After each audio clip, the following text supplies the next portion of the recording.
Everyone, welcome to engineers point. आज हम पढ़ेंगे स्ट्रेस के बारे में, है ना। क्योंकि यदि आप सिविल से हैं और आप पढ़ने जा रहे हैं स्ट्रेंथ ऑफ मैकेनिक्स सोम, या मैकेनिकल से आप पढ़ने जा रहे हैं एमओएस, है ना, या फिर आप डिज़ाइन ऑफ स्टील स्ट्रक्चर पढ़ने जा रहे हैं, या फिर आप डिज़ाइन ऑफ आरसीसी पढ़ने जा रहे हैं, इससे पहले आपको सबसे पहले पता होना चाहिए स्ट्रेस क्या होता है और स्ट्रेन क्या होता है ना। तो सबसे पहले हम पढ़ेंगे क्या, स्ट्रेस को, उसके बाद स्ट्रेन को, उसके बाद क्या पढ़ेंगे हम, सिलेबस अपना। क्योंकि आप देखेंगे आपके पास जो बुक है ना, हम मेनली फोकस किस पे कर रहे हैं, क्योंकि हम पढ़ाते हैं क्या, आरसीसी और स्टील। तो यदि आपके पास आरसीसी का बुक हो या फिर आपके पास स्टील का बुक हो, शुरू के देखेंगे तो लिखा होगा कि हम छात्रों से उम्मीद करते हैं कि पिछले सेशन में यानी पिछली कक्षाओं में कर्तन, विकृति, प्रतिबल, है ना, बेंडिंग यानी नमन, Poisson ratio, Young's modulus, modulus of rigidity, deflection इत्यादि का अध्ययन अच्छे से कर चुके होंगे। उसके आगे का पार्ट इस बुक में दिया गया, ऐसा आप खोजेंगे तो मिल जाएगा, है ना, ढूंढिएगा बुक में आपको मिल जाएगा। लेकिन मेरे भाई हमको पता है कि अब हम नहीं पढ़ाए हैं स्ट्रेस, तो आप लोगों को स्ट्रेस में मतलब स्ट्रेस आप लोग अच्छे से नहीं पढ़े हैं, हमको पता है। क्योंकि आज का लेक्चर देखने के बाद आपको एक्चुअल में यकीन हो जाएगा कि आप स्ट्रेस को अच्छे से नहीं पढ़े हैं। और हम ये गारंटी देते हैं कि जो लड़का स्ट्रेस को अच्छे से नहीं पढ़ेगा उसको न अच्छे से स्टील समझ आएगा और न ही अच्छे से आरसीसी समझ आएगा।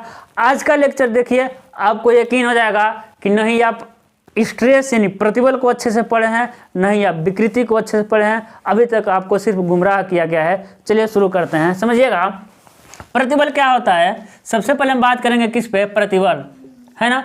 प्रतिबल क्या होता है, तो क्या होता है, बल बटा क्षेत्रफल, सिंपल सा, बल बटा क्या होता है, क्षेत्रफल।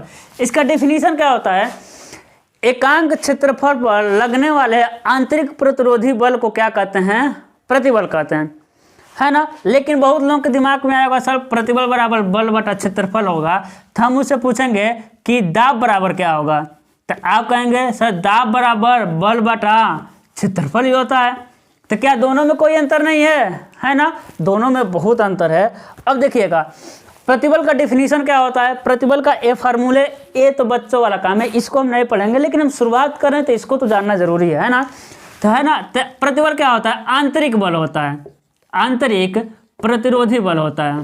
प्रतिबल क्या होता है आपका, आंतरिक प्रतिरोधी बल, ठीक है। आंतरिक प्रतिरोधी बल अपान में क्षेत्रफल क्या होता है, प्रतिबल। क्योंकि अभी हम डिफिनीशन प्रतिबल का क्या बोले हैं, एकांक क्षेत्रफल पर लगने वाला यानी एकांक क्षेत्रफल पर उत्पन्न आंतरिक प्रतिरोधी बल को ही क्या कहते हैं, प्रतिबल। यानी देखिए अब दाब और प्रतिबल आपको अलग अलग दिख रहा होगा। दाब मतलब जो बाहर से फोर्स लगाए हैं उसे क्या कहते हैं, दाब। दाब हमेशा क्या लगाता है, बाहर से फोर्स लगाता है, जबकि अंदर से जो स्ट्रेस उत्पन्न होता है उसे क्या कहते हैं, प्रतिबल। हम बाहर से बल लगाए तो उसे क्या कहेंगे, दाब।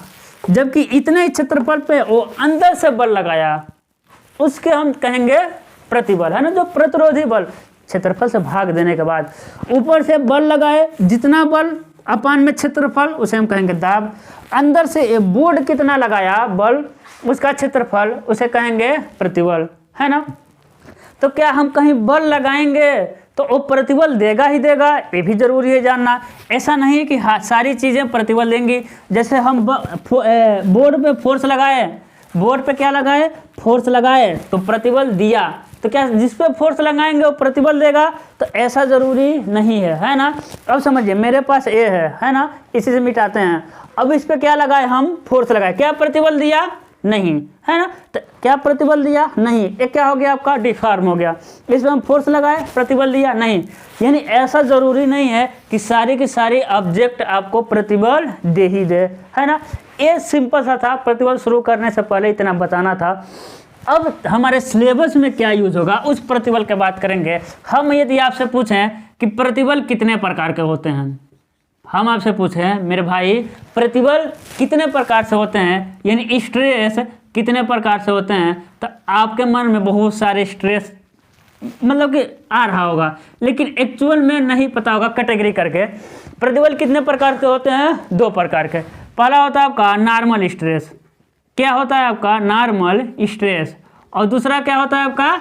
शियर स्ट्रेस, है ना। पहला क्या होता है आपका? नॉर्मल स्ट्रेस, और दूसरा क्या होता है? Shear stress.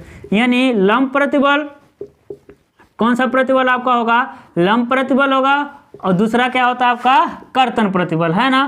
प्रतिबल सिर्फ 2 ही प्रकार के होते हैं, लंप प्रतिबल और कर्तन प्रतिबल होते हैं, ठीक है। अब लंप प्रतिबल किसे कहते हैं और कर्तन प्रतिबल किसे कहते हैं, ठीक है। अब लंप प्रतिबल समझिएगा, जब किसी ऑब्जेक्ट के लंबवत फोर्स कार्य करता है तो उसे कहते हैं हम लोग लंप प्रतिबल, है ना। जैसे कि मेरे पास क्या है, एक क्या है आपका? एक कैलकुलेटर, आपका नहीं मेरा कैलकुलेटर, है ना। एक कैलकुलेटर है, एक क्या है आपका? फोर्स है। अब इस वाले सरफेस के ये फोर्स कैसा लगा? कैसा लगा? लंबवत लगा। इस वाले सरफेस के ये फोर्स कैसा लगा? लंबवत होगा। तो यहाँ जो प्रतिबल उत्पन्न होगा, यानी इस फोर्स के कारण जो प्रतिबल उत्पन्न होगा उसे कहेंगे लंप प्रतिबल। लंप प्रतिबल, यदि कोई बल किसी सरफेस के सतह के लंबवत कार्य करता है तो उत्पन्न प्रतिबल को क्या कहेंगे? लंप प्रतिबल, ठीक है। यही फोर्स इसके देखिए यहाँ काम किया, तो इस वाले सरफेस को कैसे काम किया? कैसे काम किया? लंबवत। यानी जब कोई फोर्स किसी सरफेस के लंबवत काम करता है तो उस समय उत्पन्न प्रतिबल को लंप प्रतिबल।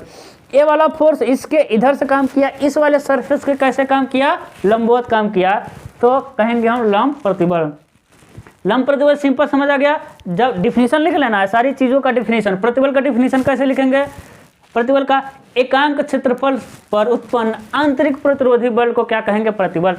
लंप प्रतिबल क्या कहेंगे? लिखेंगे डिफिनीशन में, जब कोई बल किसी सरफेस के लंबवत कार्य करता है तो उस समय उत्पन्न प्रतिबल को लंप प्रतिबल कहते हैं। तो कर्तन आपको समझ आ गया होगा। जब कोई बल किसी सरफेस के समांतर काम करता है तो उस समय उत्पन्न प्रतिबल को क्या कहते हैं? कर्तन प्रतिबल। कर्तन प्रतिबल जैसे देखिए समानांतर, ये वाला फोर्स है, इसका कैसे लग रहा है? समानांतर। कर्तन मतलब होता है ना काटना, जहाँ भी कर्तन लग गया मतलब वो काटेगा। जैसे कैंची, कैंची देखिए कैंची काटता है कि नहीं काटता है ना। देखिए ऐसा ऐसा काटता है, तो देखिए समांतर बल लग रहा है कि नहीं? इसके इस वाले सरफेस के कैंची देखिए ऐसे काटेगा ना, ऐसे। तो इस वाले सरफेस के कैसा फोर्स लग रहा है? समांतर लग रहा है, ठीक है।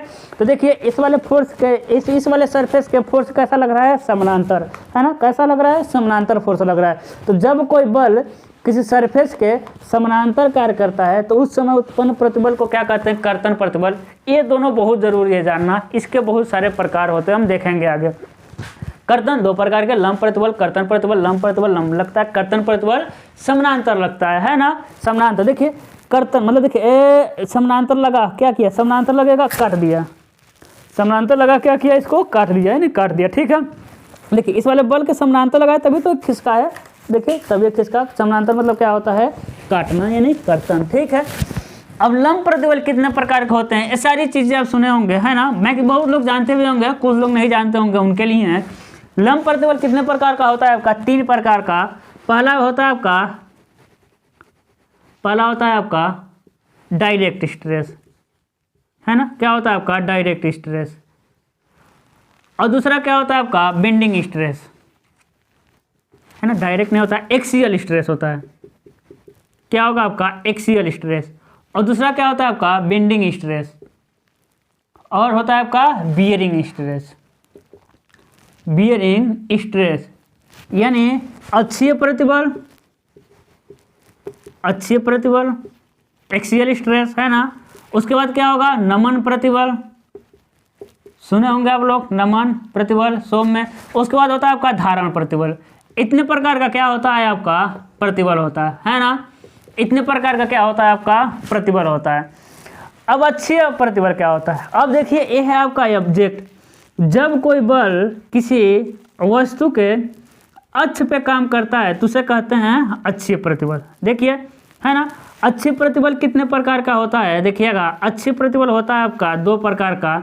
एक होता है आपका टेंशन में, तनन में, है ना। एक किस्म होता है आपका तनन में, और दूसरा किस्म होता है आपका कंप्रेशन में। किसमें होता है आपका? संपीड़न में, है ना। समझिएगा, जब कोई बल, समझिएगा, जब कोई बल किसी ऑब्जेक्ट के सतह पे लगता है ना, सतह पे लगता है, और उसके है ना सतह पे जब कोई बल किसी ऑब्जेक्ट के अक्ष पे लगता है तथा उसके लंबवत होता है, समझिएगा, है ना। एक क्या होगा आपका अक्ष होगा, एक क्या होगा इसका एक अक्ष होगा कि नहीं होगा, इसका एक अक्ष होगा, अक्ष पे लगा और क्या कर रहा है इस वाले के, देखिए एक ऐसा है इस वाले के लंबवत है, अक्ष पे लगा, इसके अक्ष पे लगा, है ना, इधर भी लगेगा, इधर भी अक्ष पे लगा, इसके अक्ष पे लगा और इस वाले सरफेस के कैसा है लंबवत है, तथा यदि वो इसकी डायमेंशन को बढ़ा देता है तो उसे कहते हैं तनन बल, है ना। देखिएगा यदि कोई फोर्स, इसका 3D बनाते हैं, यदि कोई फोर्स है ना, इसका अक्ष है ना, यही अक्ष है इसका, यदि कोई फोर्स है ना, यदि कोई बल उसके अक्ष पे लगता है तथा सतह के लंबवत, देखिए इस वाले सतह के कैसा लंबवत है, तथा यदि उस बल के प्रभाव में इसका डायमेंशन बढ़ जाता है तो उसे टेंसाइल एक्सियल नॉर्मल स्ट्रेस कहते हैं। देख रहे हैं, टेंसाइल एक्सियल नॉर्मल स्ट्रेस कहते हैं यदि कोई बल किसी सरफेस के अक्ष यानी ऑब्जेक्ट के अक्ष पे लगता है तथा इसके लंबवत हो और उसकी डायमेंशन को बढ़ा देता है। यदि कोई स्ट्रेस किसी ऑब्जेक्ट के, समझिएगा ये ऑब्जेक्ट हो गया, यदि कोई स्ट्रेस किसी ऑब्जेक्ट के अक्ष पे लगता है, अक्ष पे लग गया ना, किसी ऑब्जेक्ट के अक्ष पे लगता है तथा इस सरफेस के लंबवत हो और इस बल के प्रभाव में यदि उस ऑब्जेक्ट का डायमेंशन घट जाता है तो उसे कंप्रेशन एक्सियल नॉर्मल स्ट्रेस कहते हैं। समझ रहे हैं, यानी एक्सियल स्ट्रेस दो प्रकार के होंगे, टेंशन में और कंप्रेशन में। एक्सियल स्ट्रेस मतलब जब कोई अक्ष किसी सतह के लंबवत कार्य करता है तथा ऑब्जेक्ट के अक्ष पर लगा हो तो उसे कहेंगे एक्सियल स्ट्रेस, है ना, उसे कहेंगे एक्सियल नॉर्मल स्ट्रेस। अब बेंडिंग स्ट्रेस कितने प्रकार का होता है, तो बेंडिंग स्ट्रेस भी आपको मिलेगा दो प्रकार से, बेंडिंग टेंसाइल स्ट्रेस, है ना, और क्या मिलेगा बेंडिंग कंप्रेशन स्ट्रेस, इसको भी देख लेते हैं, है ना। अब समझिएगा, अब सोम पढ़ के आए होंगे, है ना, क्योंकि सीसी स्टील में जरूर पढ़ेंगे, है ना। सोम पढ़ के आए होंगे तो आपको याद है जब इस पर फोर्स लगाए थे, यूडियल फोर्स लगा दीजिए या पॉइंट लोड लगा दीजिए, इस बल के विरोध में क्या हुआ था, दूसरे मार्कर से दिखाते हैं, है ना, इस बल के विरोध में क्या हुआ था, इसका ना बेंडिंग हुआ था, बड़ा सा बेंडिंग बनाते हैं, इसका क्या हुआ था, इस तरह से बेंडिंग हुआ था, याद है आपको, इस फोर्स के कारण इसका क्या हुआ था, बेंडिंग हुआ था। तब आपको पता है जब बेंडिंग हुआ था फोर्स के, अब समझिएगा यही तो है बीम, मान लेते हैं क्या है आपका बीम, इस बीम के ऊपर क्या लगा, लोड लगा, मान लेते हैं यूडियल लोड लगा या पॉइंट लोड लगा, तो इस वाले सरफेस के ये लोड कैसा है, देखिए लंबवत है, तो नॉर्मल स्ट्रेस का प्रकार होता है बेंडिंग, क्योंकि ऐसा ही लोड लगेगा तो इसका क्या होगा, बेंड होगा, बेंडिंग होगा, है ना। तो देखिए फोर्स लगा तो क्या हो रहा था, बेंड हो रहा था, तो बेंडिंग के इफेक्ट में नीचे क्या आ गया आपका, टेंसाइल जोन आ गया, है ना, नीचे क्या आ गया, टेंशन आ गया, और ऊपर क्या आ गया आपका, कंप्रेशन आ गया। तो बेंडिंग के कारण आया है ना, बेंडिंग क्यों आया है, क्योंकि इस सतह के लंबवत फोर्स लगा है, इसके सतह के समानांतर लग जाएगा तो बेंडिंग थोड़ी जाएगा, ये नहीं झुकने वाला, है ना। जब कोई फोर्स किसी सतह के लंबवत हो तथा इस फोर्स के प्रभाव से, है ना, क्या होगा, इस ऑब्जेक्ट का बेंडिंग हो जाए, तब कौन सा प्रतिबल उत्पन्न होगा आपका, टेंसाइल और कंप्रेशन, तो उसे कहेंगे टेंसाइल बेंडिंग नॉर्मल स्ट्रेस, है ना, कहेंगे कंप्रेशन बेंडिंग नॉर्मल स्ट्रेस कहेंगे, आसान है ना। अब धारण स्ट्रेस, आपके मन में क्या लग रहा होगा कि भाई एक्सियल स्ट्रेस दो प्रकार के, बेंडिंग स्ट्रेस दो प्रकार के, तो बियरिंग स्ट्रेस कितने प्रकार होंगे, तो बियरिंग स्ट्रेस भी नहीं, बियरिंग स्ट्रेस आपके होते हैं एक प्रकार के, क्या होगा आपका, कंप्रेशन का होगा। बियरिंग मतलब होता है धारण प्रतिबल यानी संपीड़न का, बियरिंग स्ट्रेस सिर्फ ये सिंगल प्रकार का होता है। कंप्रेशन मतलब, बियरिंग मतलब क्या होता है, समझिएगा, एक कोई ऑब्जेक्ट है, एक कोई क्या है आपका ऑब्जेक्ट है, मान लेते हैं ना, एक क्या है, लोहा है, एक क्या है आपका, लोहा का ऑब्जेक्ट है, दिखाई दे रहा है, हाँ लोहे का ऑब्जेक्ट है, इसके ऊपर क्या रख दिए, मान लेते हैं लकड़ी रख दिए, इसके ऊपर क्या रख दिए, लकड़ी रख दिए, ठीक है ना, इसके ऊपर दबा रहे हैं, कंप्रेशन लगा रहे हैं, है ना, क्या लगा रहे हैं आप, कंप्रेशन लगा रहे हैं। तो हम पूछते हैं आपसे, यहाँ कौन सा प्रतिबल उत्पन्न होगा, यहाँ इस वाले एक क्रॉस सेक्शन पे, तो आप कहेंगे सर उस वाले क्रॉस सेक्शन पे संपीड़न प्रतिबल उत्पन्न होगा। हम कहते हैं यहाँ कौन सा प्रतिबल उत्पन्न होगा, तो वहाँ भी कौन सा प्रतिबल उत्पन्न होगा आपका, संपीड़न प्रतिबल। हम पूछते हैं लोहे में कौन सा प्रतिबल उत्पन्न होगा, तो आप कहेंगे क्या, कुछ गड़बड़ दिख रहा है क्या जी, आप कहेंगे क्या उत्पन्न होगा आपका कंप्रेशन स्ट्रेस यानी संपीड़न। लेकिन हम आपसे पूछते हैं ये जहाँ लोहा और लकड़ी मिल रहा है, जहाँ लोहा और लकड़ी क्या हो रहा है, मिल रहा है इस वाले पॉइंट पे, जहाँ है ना कंटेक्ट सरफेस जहाँ मिल रहा है, जहाँ दोनों अलग अलग ऑब्जेक्ट अलग अलग मटेरियल मिल रहे हैं, उस पॉइंट पे कौन सा स्ट्रेस उत्पन्न होगा, तो उस पॉइंट पे आप कहेंगे कंप्रेशन स्ट्रेस उत्पन्न होगा। तो आपका आंसर रॉन्ग हो जाएगा। जहाँ दो अलग अलग मटेरियल मिल रहे हैं उस पॉइंट पे जो कंप्रेशन प्रतिबल उत्पन्न होता है उससे हम क्या कहते हैं, धारण प्रतिबल, उसे हम क्या कहते हैं, बियरिंग स्ट्रेस। यानी बियरिंग स्ट्रेस एक तरह का कौन सा स्ट्रेस है, कंप्रेशन स्ट्रेस है, लेकिन इसका नेचर कंप्रेशन से थोड़ा अलग है, इसलिए इसका नाम रख दिया बियरिंग स्ट्रेस। ठीक है, जैसे आप देखिए नट बोल्ट आप कसे होंगे तो सबसे पहले क्या डालते हैं, नट है ना, उसके बाद वाशर डालते हैं, उसके बाद बोल्ट डाल करके कसते हैं, नट उसके बाद वाशर डालते हैं, उसके बाद बोल्ट डालकर कसते हैं। तब नट कसेंगे, जब आप बोल्ट कसेंगे तो वाशर पे कौन सा, जितना आप कसेंगे उतना वाशर पे कंप्रेशन फोर्स आता है ना, तो उसे क्या कंप्रेशन फोर्स को क्या कहते हैं, बियरिंग स्ट्रेस। यहाँ सिर्फ सिंगल वाले के अंदर पूछेंगे, लकड़ी में कंप्रेशन, लकड़ी में कहीं कंप्रेशन, लोहा में कहीं कंप्रेशन, लेकिन लकड़ी और लोहा के बीच में कहेंगे जहाँ कंटेक्ट कर रहा है वहाँ कौन सा स्ट्रेस उत्पन्न होगा, तो वहाँ कौन सा स्ट्रेस उत्पन्न होता है, वहाँ स्ट्रेस उत्पन्न होता है आपका क्या, बियरिंग स्ट्रेस। अब बताइए क्या हम इसको खींच देंगे तो इसके कंटेक्ट सरफेस पे कोई स्ट्रेस उत्पन्न होगा, कुछ नहीं, ये सीधा खींच जाएगा, कोई स्ट्रेस ही नहीं उत्पन्न होने वाला है। इसीलिए बियरिंग स्ट्रेस कितने प्रकार का होता है, सिर्फ एक प्रकार का, उसका नाम है सिर्फ कंप्रेशन बियरिंग नॉर्मल स्ट्रेस। हम सिंपल में क्या कहते हैं, कंप्रेशन स्ट्रेस, सिंपल में कहते हैं बियरिंग स्ट्रेस। ठीक है, स्ट्रेस समझ आया, बस सिंपल पूरा, इसके बाद स्ट्रेस होता ही नहीं है, इसके बाद स्ट्रेस नहीं होता। अब समझिएगा, अब क्या समझना है आपको, कर्तन प्रतिबल। कर्तन प्रतिबल क्या बताए थे, कर्तन प्रतिबल जब बल किसी सरफेस के लंबवत समानांतर लगता है उस समय उत्पन्न प्रतिबल को क्या कहते हैं, शियर स्ट्रेस, कर्तन प्रतिबल। आपको याद होगा जब मैकेनिक्स में आप पढ़े थे ऐसा कुछ पढ़े होंगे, मैकेनिक्स में सबसे पहले कर्तन को हम इसी तरह पढ़ते हैं। मैकेनिक्स में देखिए इस तरह है, एक क्या किए ये बता देना, इस तरह है ना, एक क्या किए, निचला पोर्शन फिक्स किए, ऊपर एक फोर्स लगाए थे, ऐसा हो जाता था, ऐसा हो जाता था, है ना, ऐसा होता था कि नहीं होता था। तो यही क्या था, देखिए ए वाला जो फोर्स है, ए वाला फोर्स इस वाले के कैसा है, लंबवत है ना, ए वाला फोर्स सॉरी है ना, इधर हम डिस्टर्ब हो गए इसके थ्रू, है ना, जो ए वाला फोर्स है इस वाले सरफेस के कैसा है, समानांतर है, तो कौन सा प्रतिबल उत्पन्न हुआ था, कर्तन प्रतिबल उत्पन्न हुआ था। ठीक है, चलिए इसको समझ लेते हैं। कर्तन प्रतिबल कितने प्रकार का होता है, दो प्रकार का होता है आपका, है ना, क्या होता है आपका, direct shear stress, direct shear stress को एस लिख दे रहे हैं, shear stress.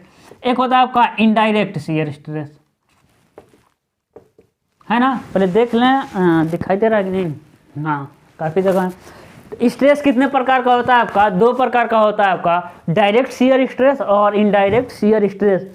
Direct shear stress में क्या होता है आपका, देखिएगा, है ना, डायरेक्ट शियर स्ट्रेस में जो बीम में लगता है, डायरेक्ट शियर स्ट्रेस कहाँ लगता है आपका, बीम में लगता है ना, बीम में देखिए ए है, क्या है आपका, एक बीम का टुकड़ा है, इधर स्ट्रेस लगा और इधर स्ट्रेस लगा, है ना। अब इसके विरोध में आप देखे होंगे इधर स्ट्रेस लगता है ना, अरे इसका मुंह इधर होगा, है ना, इसे क्या कहते हैं हम लोग, डायरेक्ट स्ट्रेस कहते हैं। ठीक है, इसे क्या कहते हैं, डायरेक्ट स्ट्रेस। डायरेक्ट स्ट्रेस किस में होता है आपका, बीम में होता है।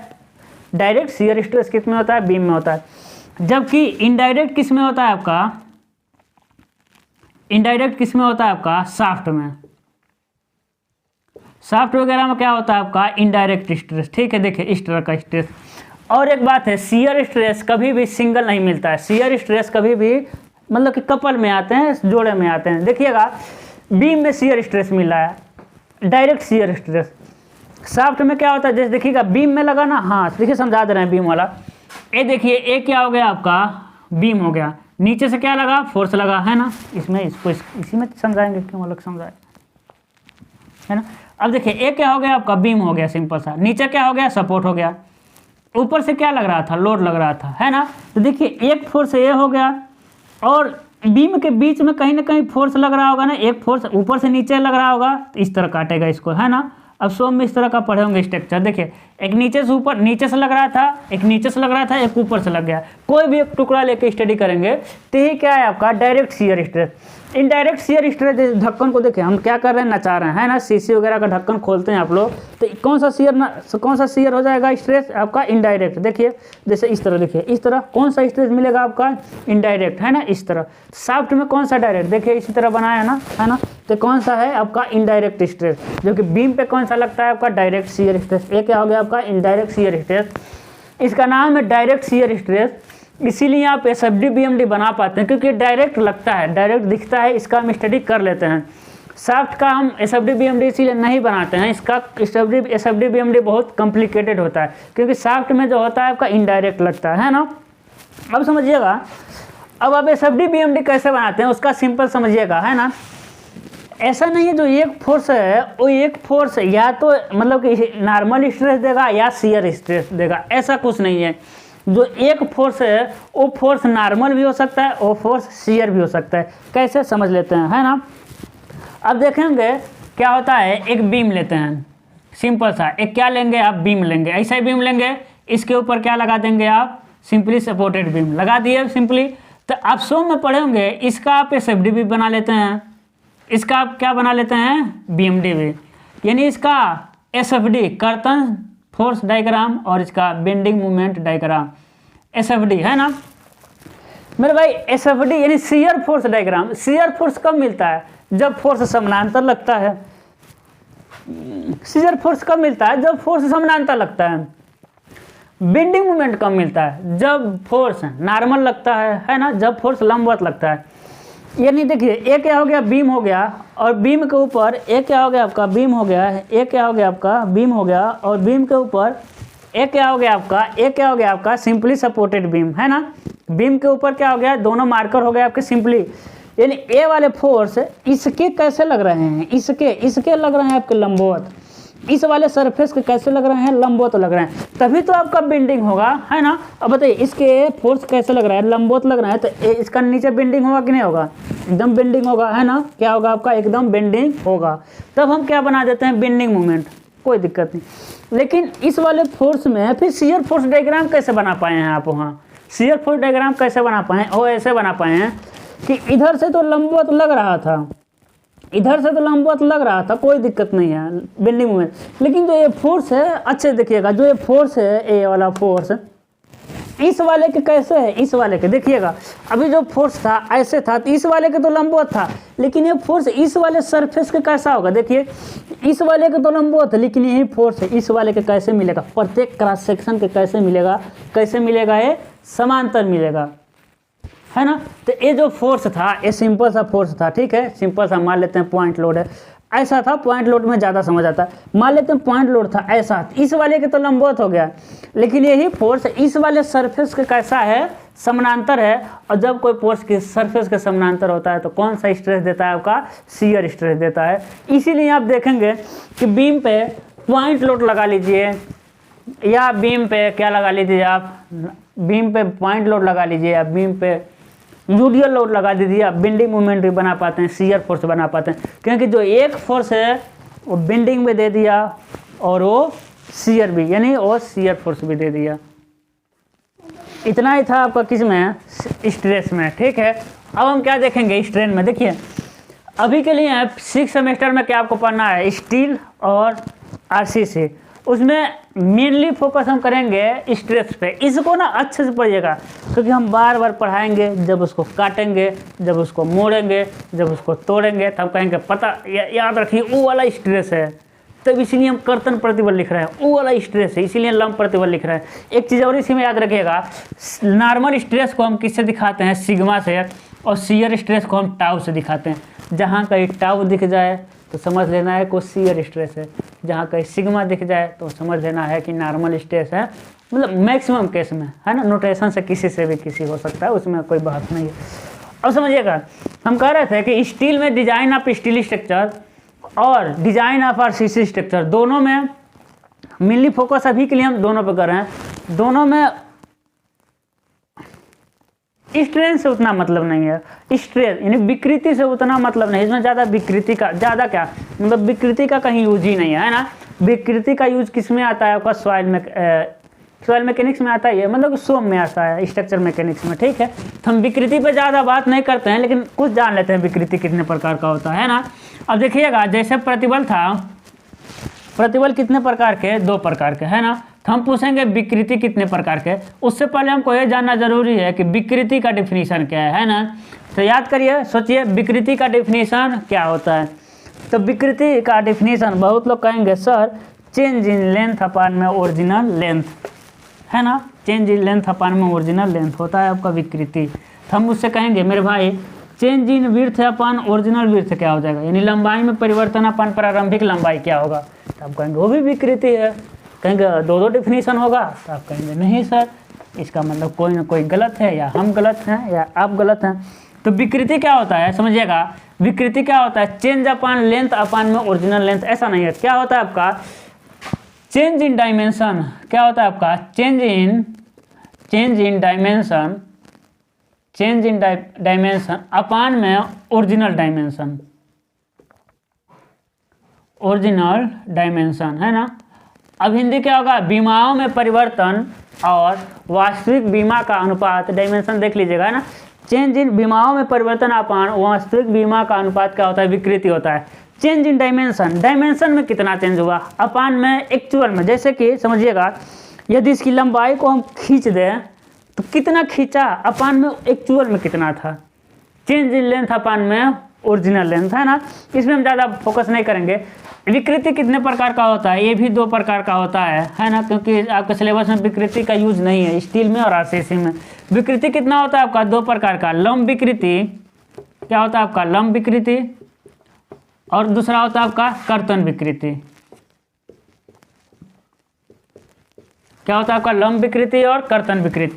लंब विकृति क्या होगा? आपको पता चल गया होगा लंब विकृति किसे कहते हैं। लंब विकृति, जब कोई फोर्स किसी सरफेस के लंबवत लगता है उस समय उत्पन्न विकृति को क्या कहेंगे? लंब विकृति, है ना। आपको पता है क्योंकि लंब प्रतिबल अभी हम पढ़े हैं।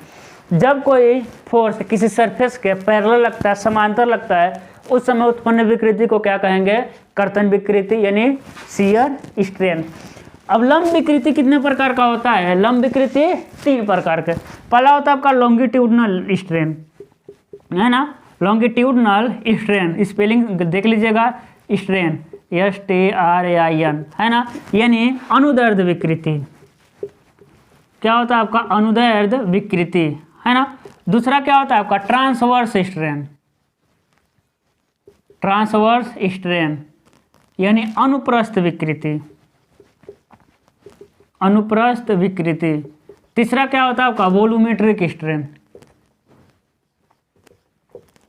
वॉल्यूमेट्रिक स्ट्रेन यानी आयतनिक विकृति, है ना। क्या होगा आपका? Volumetric strain. अब अनुदैर्ध्य विकृति क्या होता है? अनुदैर्ध्य विकृति जब किसी सरफेस, जब किसी क्या है ऑब्जेक्ट के, है ना, जब किसी ऑब्जेक्ट के कैसा हो आपका? लंबवत फोर्स लगा हो।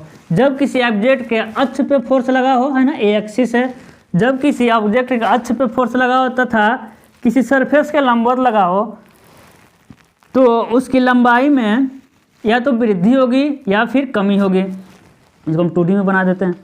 या तो इसमें दबाया गया होगा या फिर खींचा गया होगा, है ना। एक टेंशन में भी हो सकता है, कंप्रेशन में भी हो सकता है। तब अनुदैर्ध्य विकृति क्या होगा आपका? समझिएगा, अनुदैर्ध्य विकृति क्या होगा आपका? का डिफिनीशन क्या होता है अनुदैर्ध्य विकृति का? ये आपको फिगर समझ आ गया। विकृति क्या होता है आपका? लंबाई में परिवर्तन, लंबाई में परिवर्तन अपान में वास्तविक लंबाई, वास्तविक लंबाई यानी change in length, change in length upon में ओरिजिनल लेंथ। एक क्या होता है आपका? अनुदैर्ध्य विकृति, है ना। मैक्सिमम लड़के यही डिफिनेशन बोलते हैं विकृति का, है ना, मैक्सिमम लड़के बोलते हैं। अनुप्रस्थ विकृति क्या होता है? समझिएगा, ए ऑब्जेक्ट था ना, ऑब्जेक्ट, ए ऑब्जेक्ट था, जब इसको एक क्या आपका एक्चुअल में लंबाई है, जब इसको आप खींचे हैं टेंशन फोर्स लगा करके, तब इसको खींचे हैं, तो बताइएगा जब आप इसको खींचे हैं तो इसका जो ए लंबाई तो क्या हो गया? बढ़ा है, लेकिन चौड़ाई क्या हो गया होगा? घटा होगा। लंबाई क्या हुआ इसका? बढ़ा है, लेकिन चौड़ाई क्या हुआ होगा इसका? घटा होगा। चौड़ाई तो बढ़ेगा नहीं, है ना। जबकि समझिएगा जब इसको दबाएंगे, जब इसको आप दबाएंगे तो लंबाई क्या हो जाएगा, घटेगा, है ना, लंबाई क्या होगा, घटेगा, लेकिन जो इसका चौड़ाई है, चौड़ाई क्या हो जाएगा, बढ़ेगा, है ना। तो बढ़ना घटना वो अलग चीज़ है, हमको चेंज देखना है ना। तो क्या लिखेंगे, है ना, क्या लिखेंगे, अनुप्रस्थ विकृति में, है ना, अनुप्रस्थ विकृति में क्या लिखेंगे, यानी डेल्टा बी अपान में बी, या फिर डेल्टा टी अपान में टी, या फिर लिखेंगे डेल्टा डी अपान में डी। मतलब क्या हुआ समझिएगा, यदि एक क्या है आपका रेक्टेंगल है, ये ऑब्जेक्ट कैसा था, मान लेते हैं रेक्टेंगल, तो लंबाई का तो हो गया अनुप्रस्थ, लेकिन चौड़ाई ये हो गया आपका बी, तो डेल्टा बी यानी चौड़ाई में कितना परिवर्तन अपान में एक्चुअल में कितना चौड़ाई था, ये हो जाएगा आपका टी, यानी मोटाई में कितना परिवर्तन अपान में एक्चुअल में मोटाई कितना था, है ना। बी और टी दोनों घटेगा, जब टेंशन लगाएंगे लंबाई बढ़ेगा, जब कंप्रेशन लगाएंगे तो लंबाई घटेगा और बी और टी दोनों बढ़ेगा, है ना। तो बढ़ना घटना अलग बात है, चेंज देखना है। लेकिन डेल्टा डी क्या है, यदि ये जो ऑब्जेक्ट है ना एक ऐसा है, ये आपका सर्कुलर है, तब तो आपको बी और टी नहीं मिलेगा ना। देखिए लंबाई में परिवर्तन, ये तो एक्चुअल लेंथ में, एक्चुअल लेंथ अपन ओरिजिनल लेंथ लॉन्गिट्यूडिनल, लेकिन डी क्या होगा, जब टेंशन में लगा दिए तो डी घटेगा, तो डी में परिवर्तन अपान में ओरिजिनल डी, डाया के सर्कुलर के, है ना, कंप्रेसर लगा देंगे तो बढ़ जाएगा, है ना। वॉल्यूमेट्रिक भी क्या होता है, डेल्टा भी अपान में भी, जब टेंसाइल फोर्स लगाए तो लंबाई तो बढ़ा, लेकिन चौड़ाई मोटाई घट गया। एक्चुअल में दोनों मिला जुला के यानी आयतन में कितना परिवर्तन हुआ, इन दोनों को मिला के आयतन में कितना परिवर्तन हुआ अपान में ओरिजिनल आयतन का अनुपात क्या होता है आपका, आयतनिक विकृति, वॉल्यूमेट्रिक स्ट्रेन होता है। शियर स्ट्रेन क्या होता है ना, शियर स्ट्रेन कुछ नहीं होता है मेरे भाई, शियर स्ट्रेन आप पढ़े होंगे जब फर्स्ट ईयर में, वही होता है शियर स्ट्रेन। यहाँ से समानांतर फोर्स लगाए, यहाँ चला गया, यहाँ चला गया, है ना, यहाँ से थीटा देता है, तो शियर स्ट्रेन क्या होता है, सिर्फ थीटा होता है ना। ए अपान में ए, यदि बी डैश ए डैश और सी है तो हो जाएगा बी डैश अपान में बी सी, या फिर ए डैश अपान में ए बी, यहाँ हो जाएगा ए डैश अपान में ए बी हो जाएगा, ठीक है। ये आपका सिंपल सा होता है शियर स्ट्रेस। टेन थीटा बराबर लंब बटे आधार, यहीं से निकल जाता है क्या, कर्तन विकृति, ठीक है। लेकिन एक बात समझिएगा, कर्तन लंब विकृति क्या करता है ना, उसके साइज में चेंज करता है, जबकि शेप को वैसे रखता है। लंब विकृति करता है क्या करता है, साइज को चेंज करता है ना। दबा देंगे तो साइज घट जाएगा, लेकिन गोल है तो गोल ही रहेगा। कर्तन विकृति क्या करता है, इसके शेप को चेंज करता है, साइज नहीं। इसका साइज मतलब कि जो इसका एरिया पहले जो था अभी एरिया है, बस क्या किया है, इसको खिसका के उधर लेके चला गया, उसके शेप को चेंज कर दिया, है ना। तो कर्तन विकृति क्या करता है, शेप को चेंज करता है, और लंब विकृति क्या करता है, साइज को चेंज करता है, ठीक है। और हम क्या, आपको क्या करना है, वीडियो को ज़्यादा से ज़्यादा लोगों तक पहुंचाना है, ठीक है। अब देखिए ये जो वीडियो है ये 3 क्लास 4 क्लास यानी सिविल में जो है वो सबके लिए इम्पोर्टेंट है, लेकिन मेनली अभी के लिए इस वीडियो को हम आरसीसी के लिए बना रहे हैं और स्टील के लिए। तो यदि आप आरसीसी देखने आए हैं तो कम से कम ये वीडियो मतलब कि देख लीजिएगा, है ना। स्टील के लिए, दोनों के लिए, क्योंकि आरसीसी स्टील मतलब कि मिक्स करता है, प्रतिबल विकृति ज़्यादा चीज़ें हैं, है ना। विकृति नहीं होती है, प्रतिबल ज़्यादा है। देखिए विकृति को हम कम ही पढ़ाएं, ठीक है। अब पॉइजन रेशियो वगैरह क्या होता है, मॉडुलस ऑफ रिजिडिटी क्या होता है ना। तो सब यहीं से निकलेगा। मॉडुलस ऑफ रिजिडिटी क्या होता है, शियर स्ट्रेस अपान में शियर स्ट्रेन, है ना। यंग मॉडुलस क्या होता है बताइए, यंग मापांक लंब प्रतिबल अपान में लंब विकृति होता है। यंग मापांक क्या होता है, ई, कैपिटल ई। यंग मापांक क्या होता है, लंब प्रतिबल अपान में लंब विकृति, है ना। कर्तन मापांक क्या होता है, कर्तन प्रतिबल अपान में कर्तन विकृति होता है ना। ये चीज़ें अब बताइए, हम कह देंगे कि यंग मापांक क्या होता है, तो आप यंग मापांक में ये नहीं कहना कि देखिए मॉडुलस कांस्टेंट जो होते हैं ना वो 4 प्रकार के होते हैं, है ना। तो हम आपसे पूछते हैं यंग मापांक क्या होता है, तो आपको ये नहीं कहना है प्रतिबल अपान में विकृति। यंग मापांक क्या होता है, लंब प्रतिबल अपान में लंब विकृति को क्या कहते हैं, यंग मापांक कहते हैं। लंब प्रतिबल आपके माइंड में गुजरा है कि नहीं, लंबवत फोर्स लगा होगा। लंब प्रतिबल 3 प्रकार के होंगे, है ना। ये बताइए, जब आप पढ़े होंगे स्ट्रेंथ ऑफ मैकेनिक्स, है ना, तो क्या कभी साफ्ट में, साफ्ट टार्जन वगैरह पढ़े होंगे, टार्सन, तो क्या उसमें कभी लंब प्रतिबल आया होगा, यंग मापांक आया होगा? नहीं। आप याद करिए नमन आघूर्ण, नमन यानी बेंडिंग इक्वेशन वाला क्वेश्चन, बेंडिंग इक्वेशन वाला, उसमें नमन आया था कि नहीं, ई आया था कि नहीं, यम अपान में आई, यफ अपान में वाई, ई अपान में आर। तो कैपिटल ई क्या है? यंग मापांक है। यंग मापांक कब मिलता है? लंब प्रतिबल अपान लंब विकृति होता है आपका यंग मापांक। कर्तन मापांक अपान, कर्तन मापांक क्या होता है? उसे मॉडुलस ऑफ रिजिडिटी कहते हैं। कर्तन प्रतिबल अपान में कर्तन विकृति का मान होता है लंब कर्तन मापांक। आप याद करिए साफ्ट, जब आप पढ़े होंगे सो इस स्ट्रेंथ ऑफ मैकेनिक्स में क्या पढ़े होंगे? साफ्ट। तो साफ्ट में क्या, साफ्ट के फार्मूले में क्या आता है? जी थीटा अपान में यल आता है कि नहीं आता है? जी थीटा अपान में यल। तो जी क्या होता है? कर्तन विकृति होता है ना। जी क्या होता है आपका? कर्तन विकृति होता है। एक होता है आपका मापांक अनुपात। मापांक अनुपात आप स्वयं में पढ़े होंगे, सॉइल मैकेनिक्स में पढ़े होंगे, है ना। मापांक सॉइल मैकेनिक्स के जो मैकेनिक्स में पढ़े होंगे मापांक अनुपात लेमडा, है ना। लीनियर स्ट्रेस अपान में लीनियर स्ट्रेन, ट्रांसवर्स स्ट्रेन, है ना। स्ट्रेन स्ट्रेन का अनुपात होता है मापांक अनुपात, है ना। तो यही सारी चीज़ें थी। तो आपको यही सारी चीज़ें, प्रतिबल विकृति, बहुत सारी कंसेप्ट है, लेकिन ज़्यादा कंसेप्ट बताने का कोई मतलब ही नहीं रहेगा। आप कहेंगे तो एक और वीडियो कंसेप्ट पे ही बता देंगे, अच्छे से बता देंगे मापांक कितने प्रकार के होते हैं, है ना। हम अच्छे से बता देंगे ई का मान हमेशा 2 × 10 पे 5 ही क्यों रहता है। ई का मान देखिए, आपको याद होगा ई का मान फिक्स है। जब भी लिखते होंगे सोम के न्यूमेरिकल में ई इक्वल टू 2 × 10 पे 5, वो दिया ही रहेगा, तो ई × 10 पे 5। आप अच्छे से कहेंगे तो हम स्ट्रेस स्ट्रेन डायग्राम भी बता देंगे, हम आपको डिटेल में बता देंगे। लिमिट ऑफ प्रोपोर्शनलिटी क्या होता है, लिमिट ऑफ इलास्टिक लिमिट क्या होता है, हम कह देंगे इलास्टिक लिमिट क्या होता है, फ्रैक्चर पॉइंट क्या होता है, यंग मापांक क्या होता है, upper yield limit, lower yield limit क्या होता है, अल्टीमेट स्ट्रेस क्या होता है। ये सारी चीज़ें, बहुत सारी कंसेप्ट समझने के लिए, कंसेप्ट समझेंगे तो बहुत सारी टाइम वेस्ट हो जाएगा। टाइम तो वेस्ट कभी नहीं होगा, लेकिन अभी के लिए आरसीसी स्टील में उतना ज़्यादा कंसेप्ट की ज़रूरत नहीं है। आरसीसी स्टील में बस इतना सारी कंसेप्ट की ज़रूरत है, प्रतिबल का ज़्यादा की ज़रूरत था। हम कहेंगे ये प्रतिबल लग रहा है इसलिए इसको लिखे हैं, तो आप नहीं, यदि प्रतिबल पढ़े रहेंगे तो आपको दिक्कत होगा। इसीलिए हम सोचे कि पहले प्रतिबल विकृति को समझा देते हैं, क्योंकि हमको पता है कि ज़्यादा आप लोग अच्छे से सारी चीज़ें सुने होंगे। ऐसा नहीं है कि आप लंब नहीं सुने हैं, कर्तन, लेकिन एकजुट में सीक्वेंस में नहीं कोई बताता है। मैक्सिमम लोगों को सीक्वेंस में नहीं पता था, आज सारी चीज़ों को हम अच्छे से सीक्वेंस में बता दिए। तो आपको क्या करना है, वीडियो को ज़्यादा से ज़्यादा लोगों तक पहुँचाना है, ठीक है। 4th सेमेस्टर वाले स्पेशली, क्योंकि 6th सेमेस्टर वाले लड़के मेरे बहुत सपोर्ट किए हैं, और सबका थैंक यू सो मच, दिल से, मतलब अच्छा लगता है, ठीक है। तो आज के लिए बस इतना ही, थैंक यू सो मच।